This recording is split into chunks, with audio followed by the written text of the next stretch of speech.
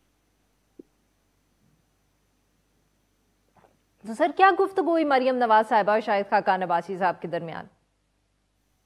انہوں نے چاروں صوبوں کی سیاست کو ریویو کرا.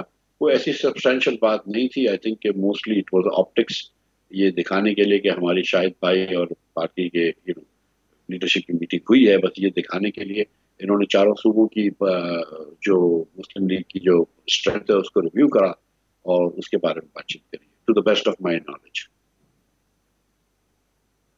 سر آپ کا کیا خیال ہے کہ شاہد صاحب نے جو یہ استعفیٰ دیا ہے، کہا تو یہ بھی جاتا ہے کہ پارٹی میں اور لوگ بھی شاید کچھ ہوں جو اتنے خوش نہیں تھے مریم نواز صاحبہ کو اتنی کی پوزیشن دی گئی، بٹ شاہد عباسی صاحب واز دی اونلی ون جو اتنا فارملی اور اتنا پبلکلی پیچھے ہٹے ہیں. کیا اور لوگ ہیں جماعت میں جو شاید اتنی ہمت نہیں رکھتے اتنا پبلکلی فیصلہ کرنے کی؟ شاہد صاحب نے تو پہلے سے کہہ دیا تھا کہ جب یہ ہوگا تو میں چھوڑ دوں گا پارٹی کے عہدہ، اور یہ سعد رفیق صاحب نے بھی شاید کچھ ایسے اس بارے میں کچھ گفتگو فرمائی ہے ایک مرتبہ. میں کم از کم ایک دو اور لوگوں کو جانتا ہوں پارٹی کے جو سینئر لوگ ہیں جن کو مریم بہن نے سپر سیڈ کیا ہے، کہ جو اس فیصلے پہ بھی اور جس طرح یہ فیصلہ نازل ہوا کسی سے کنسلٹ کیے بغیر اس پہ بھی بہت زیادہ خوش نہیں ہے. لیکن بہرحال ریزائن کرنے کا صرف شاہد عباسی نے ہی قدم اٹھایا. ٹھیک sir, to come to your new project for lack of a better word, آپ شاہد عباسی صاحب، مصطفیٰ نواز کھوکھر صاحب، آپ لوگوں کا جو یہ ڈیبیٹ کہوں، تھنک ٹینکنگ کہوں، کیا کہوں، جو آپ لوگ سیمینارز کر رہے ہیں، تو سر بہت اس پہ یہ قیاس آرائی ہو رہی ہے، ابھی بھی ہو رہی ہے، آپ لوگوں نے اس کو ڈینائی بھی کیا ہے، مگر پھر بھی قیاس آرائی یہی ہو رہی ہے کہ آپ لوگوں کی کوشش ہے ایک پولیٹیکل پارٹی لانچ کرنے کی. تو سر سوال یہاں یہ بھی اٹھتا ہے کہ مطلب کہ اب اس وقت پہ آپ کیوں کریں گے، اس وقت جب پوری ایک جو صورتحال ہے جس میں پاکستان تحریک انصاف اتنی پاپولر ہو چکی ہے، پی ایم ایل این کو آبویسلی فائنینشیل ایشوز یا جو انہوں نے فیصلے کیے ہیں اس کی وجہ سے اتنا نقصان ہوا ہے. تو سر ایسے وقت میں آپ لوگ مطلب کہ بالکل ہی سائیڈ لائن پہ یہ پروجیکٹ چلا کے پارٹی بنا بھی لیں گے تو آپ لوگ تو بالکل کوئی اثر انداز نہیں ہو سکیں گے. کہاں جگہ ملے گی ایک نئی پارٹی کو آج کل؟ دیکھیے آفرا صاحبہ، ہم نے بتیری مرتبہ یہ گزارش کی ہے کہ ہم ایک پریشر گروپ بنا رہے ہیں جس میں ہم تمام پارٹیز کو لے کر آئیں گے. ہم یہ سمجھتے ہیں کہ اگر آج پاکستان کے آدھے جیسے باہر کے ممالک کے اندر گرین پارٹی جیسے ایک پریشر گروپ ہوتا ہے، یا آپ اس طرح کا پریشر گروپ بنا رہے ہیں؟ آپ اگر تھوڑی سی گزارش کرنے کی اجازت دیں. دیکھیے پاکستان میں آدھے بچے جو اسکول جا سکتے ہیں وہ اسکول نہیں جاتے. پاکستان کے اندر 44 بیبیز کا انتقال ہو جاتا ہے پہلے مہینے کے اندر، 40 کا، جو کہ لسیتوں کے بعد دنیا کا بدترین ریکارڈ ہے. پاکستان کے اندر one of the largest increase in population in the world. Hindustan اور بنگلہ دیش سے 2 گنا اور سری لنکا سے 3 گنا زیادہ پاپولیشن بڑھ رہی ہے. صرف ہم 15 سال پاپولیشن سری لنکا کے برابر انڈیا کے برابر لے آتے تو آج ادھر 2.5 سے 3 کروڑ لوگ کم ہوتے. تو پاکستان تو افیکٹولی گورننس ہے ہی نہیں. اتنے بڑے بڑے ڈیفیسٹ کر رہے ہیں آپ, کرنٹ اکاؤنٹ ڈیفیسٹ کر رہے ہیں, ٹریڈ ڈیفیسٹ کر رہے ہیں آپ, ڈیفالٹ کے نہج پہ کھڑے ہوئے ہیں آپ. پاکستان کے اندر کیا چیز اچھی چلتی ہے؟ نہ بچوں کو آپ تعلیم دے سکتے ہیں, نہ آپ پانی دے سکتے ہیں, نہ آپ صحت دے سکتے ہیں, نہ آپ سڑکیں اچھی بنا سکتے ہیں, نہ آپ لا اینڈ آرڈر اچھی بنا دے سکتے ہیں. اور یہ کسی ایک حکومت کی بات نہیں ہے. ہم نے ماشاء اللہ دیکھ لیا, ہم نے عمران خان دیکھ لیا, ہم نے زرداری دیکھ لیا, ہم نے نواز شریف دیکھ لیا, ہمیں تو کوئی امپروومنٹ نظر نہیں آئی. جو عام پاکستانی ہے وہ تو بیچارہ اسٹنٹڈ بچہ ہے. سر آپ پھر 3 اکٹھے کیسے کر لیں گے یہ امپروومنٹ؟ یہی تو سوال پوچھ رہے ہیں نا سر. جب یہ اتنی بڑی بڑی جماعتیں فیل ہو گئیں تو آپ 3 لوگ سیمینارز کر کے کیسے فرق ڈالیں گے؟ یہ تو ہم باتیں صحافی کرتے ہیں جس طرح کی آپ لوگ اب گفتگو کر رہے ہیں. جی یہ ہماری تو پارٹیاں جو ہیں اس میں کمپیٹنس نہیں ہے. یہ بات آ چکی ہے نا. میں سچ میں آپ سے گزارش کر رہا ہوں کہ اوور دا ایئرز ہم نے جو دیکھا ہے, نہ عسکری قیادت کے اندر وہ کمپیٹنس ہے جو انڈرسٹینڈ کہ ملک کا مسئلہ کیا ہے, نہ کبھی آپ کو لگتا ہے کہ نہ جوڈیشری کو سمجھ میں آ رہا ہے. ہم نے ایک بار ڈیسائیڈ کیا کہ ہم پاکستان بھر میں یہ کریں گے. ون پاکستان فورم ہم نے بنایا کہ سب پاکستانی ایک ہیں, سب کو ساتھ لے کے چلنا ہے. بلوچ بچے کو بھی ساتھ لے کے چلنا ہے, مہاجر بچے کو بھی ساتھ لے کے چلنا ہے, پنجابی بچے کو بھی ساتھ لے کے چلنا ہے, سب کو تعلیم دینی ہے. اور وہ جو ہم لے کر چلیں گے پاکستان انشاءاللہ تعالی. ہم اب ایک راؤنڈ ٹیبل کانفرنس کریں گے آفٹر آور 6 سیمینارز 5 سیمینارز. اسلام آباد کے سیمینار کے بعد ہم سارے اسٹیک ہولڈرز کو لے کے بیٹھیں گے کہ بتاؤ کس طرح آگے لے کر چلنا ہے. یہ ہماری کون سے اسٹیک ہولڈرز ہیں سر؟ کیا آپ اسٹیبلشمنٹ کو بھی بلائیں گے؟ کیا آپ لوگ جوڈیشری کو بھی بلائیں گے یا صرف سیاستدانوں کو ہی بلائیں گے؟ نہیں پاکستان میں آپ جانتے ہیں کہ نہیں. دیکھیں میں گزارش یہ کر رہا ہوں کہ جو بھی لوگ ہوں گے اوبیسلی کرنٹ سروس نہیں آئیں گے جوڈیشری کے جج, لیکن ریسنٹلی ریٹائرڈ ججز کو بلا سکتی ہیں آپ, ریسنٹلی ریٹائرڈ جنرلز کو بلا سکتی ہیں, ریسنٹلی ریٹائرڈ بیوروکریٹس کو بلا سکتے ہیں, بزنس مین کو بلا سکتے ہیں, میڈیا کے لوگوں کو آپ جیسے جید اینکران اور مالکان جو میڈیا کے ہیں ان کو بلائیں گے. ان سب کو لے کے بیٹھیں گے, علماء کرام کو لے کے بیٹھیں گے جو بار بار دھرنے کرتے ہیں, دیگر چیزیں کرتے ہیں کہ یہ ملک جو ہے اس کے اندر آپ نے لوگوں کو خوار کر دیا ہے. کروڑوں بچے اگر آپ کے اسٹنٹڈ ہوتے ہیں تو ہم کو تو شرم سے ڈوب مرنا چاہیے. تو اگر اب بھی ہم یہ باتیں کر رہے ہیں کہ یہ آئے گا تو یہ ہو جائے گا تو وہ آ جائے گا تو عمران خان آئے گا تو ہی پتہ نہیں ملک میں. تو سر معاف کریے گا سر آپ کی بات کاٹ رہی ہوں, ذرا وقت کم ہے. تو سر پھر یہ جب آپ سب اسٹیک ہولڈرز کو بلائیں گے, وہاں بیٹھیں گے, بات ہوگی, سر وہاں بھی تو مطلب کہ یہ بھی تو اب معذرت کے ساتھ پوچھنا پڑتا ہے کہ اب سب کو پتہ ہے مسائل کیا ہیں اور سب کو شاید یہ بھی معلوم ہے کہ حل کہاں ہے. مگر جیسے آپ خود ابھی تھوڑی دیر پہلے کر رہے تھے کہ جی سیاست ہو جاتی ہے تو کوئی مشکل فیصلے نہیں کرنا چاہتا, تو اب اس کانفرنس روم میں ایسا کیا کمال ہو جائے گا جو ابھی تک اتنے کرائسیز کے باوجود حکومتیں نہیں کر پائیں؟ You have to have a road map, and what is that road map? مطلب کہ کچھ 5 سٹیپس تو ہمیں بتائیں نا جس سے لگے کہ یہ ہوگا اور پھر فرق پڑے گا.